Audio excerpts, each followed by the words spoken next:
Si quieres darle una tarjeta a tu mamá por el Día de la Madre, no le des algo así de aburrido.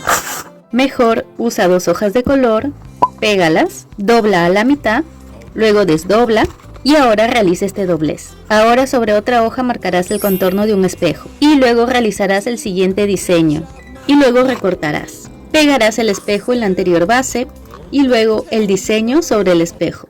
Ahora empezaré con los detalles colocando algunas frases y corazones. Obviamente también decoré la parte interna con el espejo, colocando algunos corazones y también esta frase.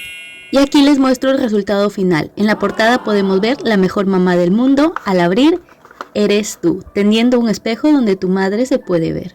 Así que si te gustó este tipo de contenido, no olvides suscribirte.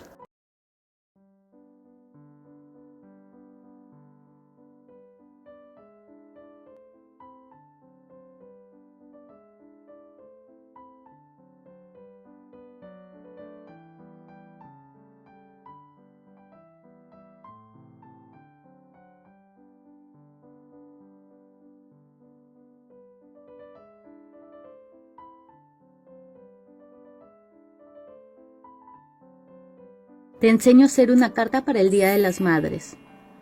Vamos a necesitar una hoja, la cual vamos a doblar a la mitad, luego desdoblaremos y haremos este doblez hacia el centro, realizando el mismo procedimiento del otro lado. Ahora abriremos nuestro papel y realizaremos este doblez. Ahora haremos el diseño dibujando una caja de regalo con un plumón negro. Ahora abriremos para realizar el diseño en el interior. Y cuando hayamos terminado nos vamos a dedicar a pintar. Obviamente también tenemos que hacerlo por el exterior. Recuerda que puedes personalizarlo a tu gusto. Entonces este sería el resultado final. Comenta del 1 al 10 cuánto amas a tu mamita. Y si te gustó este tipo de contenido no olvides suscribirte.